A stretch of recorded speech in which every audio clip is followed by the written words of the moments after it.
Hey guys, welcome back to CreateZim, and today we are talking about the topic of communication.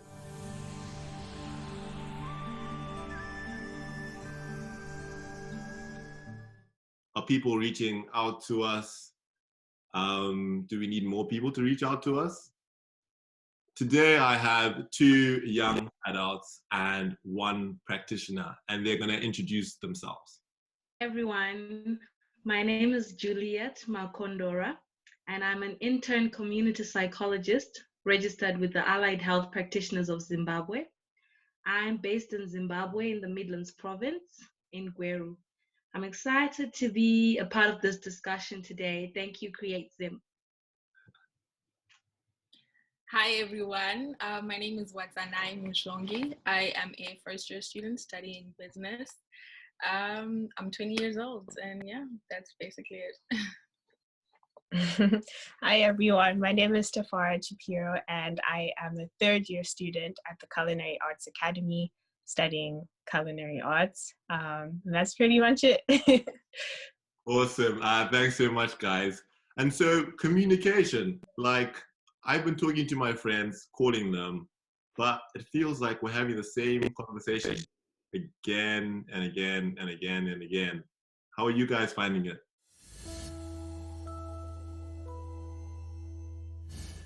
I would say it's the same for me. It's like we're all talking about, it's either coronavirus or talking about like how school is going and when we're all going to go back to school. So I feel like it's the same like conversations. Yeah. I think personally for me, I try to either switch up the people that I talk to, so talking to different people, and also I don't feel as much pressure to talk to everyone every single day. Like I'll talk to one person today and then talk to them again another 4 days later when something else comes up, so that I deliberately look for something to talk about to keep things interesting and keep things spiced up. Okay. Well, for me, I've been talking to my friends, family, and loved ones a lot, and I've been using different platforms to talk to them: calls, text, FaceTime, video calls, Skype. And because I have to work, I've been talking to my colleagues from work. I have to do that. So, yeah, we've been talking about different things, though sometimes I can relate, you end up talking about the same things over and over again. Yeah, I see. Actually, Wadzi, I'm personally a person who loves attention. If you don't talk to me every day, I'm like, have I done something wrong? Are we still friends? Am I the only one who wants this attention? What's happening? No. I think it's also the same for me. It's like, because you're very like extroverted, it's very hard because now in the virus, you're like kind of just forced to be, it's either you're by yourself or you're with family. And then you also don't want to feel like you're stepping over some people's boundaries because like everyone else is going through their own like issues. So I understand you, Tari, when you're like, I also need attention. I want to talk to my friends, like what's going on? Yeah. You guys don't need attention? You fine? I'm more of an introvert, so I do appreciate my personal space. So I think that's, in a situation like you guys, I would probably recommend like finding something deliberate to talk about every day. Like, I don't know, do like a quiz together or a Bible plan together, or like, I don't know, find something like a movie to watch together and then talk about it or something like that. I think, yeah, like I have movie nights with friends sometimes. We were watching the same movie, like just commenting about it. Yeah. Fair enough. Yes, Julia? Oh, well. For me, I feel like I'm not talking about myself per se, but I feel like people have different personalities. So some people are generally attention seeking. So during this time, they need more attention than ever. And then we also have Sorry. And we also have a situation where some people are in social isolation, like you're studying far away from home, you're far from your family and friends. You definitely need people to talk to. You definitely need a strong support system. So, yeah. Interesting. You spoke of something that I guess mental health is really, I guess, surrounded by your, like a key ingredient to it, and that's support systems. Do you guys feel like you have a good support system?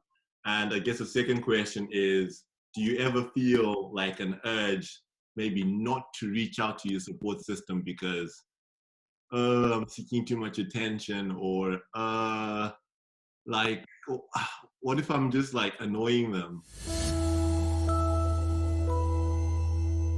Okay, I'll go first. I think I do have a pretty great support system, and that's like another reason to why I'm in the Netherlands instead of being in Switzerland, because I was on internship and I was like staying by myself. So it was a better idea for me to come to the Netherlands where my aunt is, so that I'm not isolated basically by myself and going through the motions. And then I also have, my parents are very like supportive and everything, but I find it quite hard sometimes to always talk to them daily, because you also don't want to stress them out, because you can't be in the same country as them at the same time. And obviously they get worried about you concerning other things and just like the virus as well. Um, but I think having a great system during this time has kind of helped not to feel the loneliness of being like in quarantine and self-isolation and everything. I think personally with me, my main support system is my family, mostly my sister. We talk basically every day. I have 5 sisters, so we have a group chat, and they're the people I talk to the most, and they keep me sane basically. But what I found to help me is to ask myself, why isn't everyone doing something for me? And more asking myself, what can I do for somebody else? So normally I'll look for someone different regularly to reach out to, someone I haven't talked to in a while, and call them and just like see how they're doing and all of that. So that's my coping mechanism. That's my main coping mechanism when it comes to community. For me, I have a strong support system, and I have realized that just like Wadi, I need to be there for people as well. So I'm not just being kind to myself, but also being kind to people. And I know of people that are more in need of help now than others. So I make it a point to reach out to them, send, or just talk to them via calls to make sure they're okay. Yeah, I see. And so would you guys call yourselves, I guess, more of listeners or talkers or instigators? Like when you're talking to someone, are you the person who's telling them all about these stories, like XYZ happened and then ningy ningy? Or are you the person like, tell me more? Like, yeah. I think I'm more of a listener and a talker. It's like both of them. But I think it would be more, I like to be there for people, and I wouldn't want to like burden other people if they're going through like something terrible or they just want to vent to someone. I would give you the opportunity to just talk, because I understand how essential it is. If you want someone to just listen to you, they don't have to respond. You just want to like vent to someone. So I'd say I'm both a talker and a listener. I think by nature I'm a talker, but lately I've been trying to exercise my listening skills. So one of the things that I implemented during the lockdown is this challenge called 21 questions, 21 days of 21 questions, where I made a list of 21 people, women and girls, that I wanted to get to know, or I wanted Why didn't make the cut? It's fine. 21 girls and women, Tari. So I didn't make the cut. Yes, you did, Safara. Oops. So basically 21 people that I wanted to either reconnect with, form a new connection with, or form a deeper connection with. So I asked them 21 questions, and it's a great way to listen to other people, to hear other people's stories, and to get to know other people. So I've been exercising my listening skills. Yeah. Cool. So Tafara brought up a very interesting, I guess, question. It's that question of, I guess, being a burden. Like, if I talk to someone, maybe I'm just telling them too much. Maybe I'm gonna, yeah, make them worry about me when they shouldn't be. How do you think we can communicate, I guess, in an effective way, which helps us, I guess, both sides to cope, which helps people not to feel like they are being burdens, and also, I guess, in the other sense, helps the other person not to feel like, I guess, they are maybe babying someone or being condescending? Okay. I think that we need to understand and accept the situation that we're in right now, because this pandemic is one of its kind. We haven't had one like this. So people are bound to have negative feelings and negative emotions. The people are bound to worry about their health and the health of others. People are bound to be angry, to be sad, to be stressed, to be frustrated. So I think if you're going to be a strong support system for others, you need to allow them to vent sometimes. And if you're going to seek for a great support system, you also need to vent, because if you do not, you will just keep things inside and you won't be able to take them out. So you might get into distress or get more anxious about this whole COVID-19 pandemic. So I think people should be allowed to speak out what they want to say, and you should be able to give a listening ear. Yeah. Mm. I think that's really great. Yeah, I think specifically as guys, as men, like venting can be seen as quite, I guess, weak or emotional. Do you guys have any advice, particularly being, I guess, females, and obviously not all females, I guess, like venting out, but like, is there anything that you would share as a form of encouragement or advice for some of us men who struggle? Say, I think for guys or for men, it's very hard for them to like talk about their feelings, because I feel like that's just how society has made men be. The more you talk about your feelings or express how you're feeling is looked at as like you're weak or something. But I think as the generations are going on, I feel like our generation is now more inclined to talking about things. So it's easier for them to go to therapy or to talk to their parents or to talk to a friend.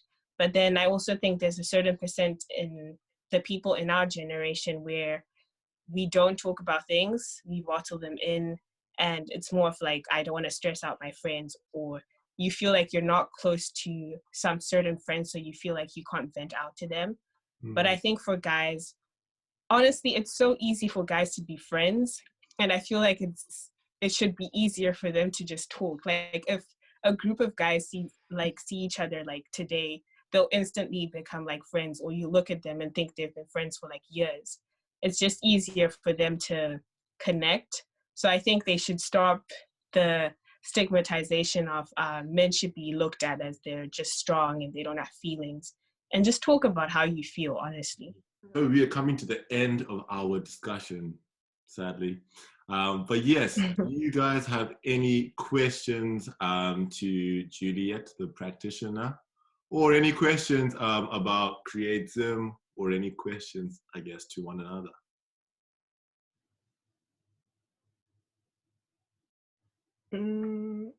I'm good. I don't have any questions.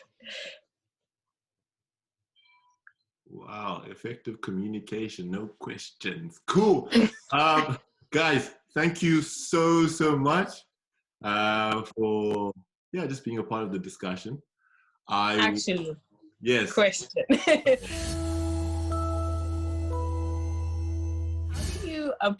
I was thinking, how do you approach someone? Because we were talking about like boundaries and not trying to burden people. How do you approach someone and you just say you want to vent to them or just talk to them? But then you're a person who feels like you want to talk about your feelings, but then you also don't want to like bother people with your feelings. How do you manage that like spectrum? Okay, have you ever heard of the term emotional intelligence? Mm-hmm. Yes, you need to be able to manage your emotions. And in this case, looking at the pandemic, you need to weigh what you want to do. Do you want to keep it to yourself? Is it best to keep it to yourself, or it's best to talk to someone about it? Mm-hmm. So if you weigh your options and find out that it's best to talk to someone about it, you just have to be strong and just approach that person and tell them you need to talk to someone, you need a shoulder to lean on, and boom. Yeah, and I also feel like, especially probably to guys as well and to introverts like me, opening up is really hard, but it's still, even though it's really hard, it's still very necessary.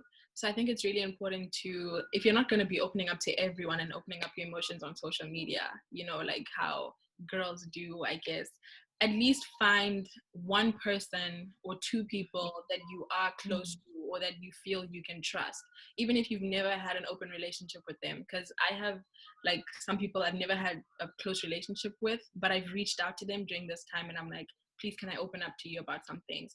And it's helped my relationship with them become so much stronger and so much deeper. So I think find that one or two people that you really can trust and open up to, because it means so much. And I think as a people, we're created to have relationships. We're not supposed to live in isolation. And it's so important now more than ever. Exactly, guys. We're supposed to reclaim what Corona has taken from us and get our communities back, maybe via Snapchat, WhatsApp, FaceTime, or Zoom. But yeah, I really appreciated this conversation. Thank you so much.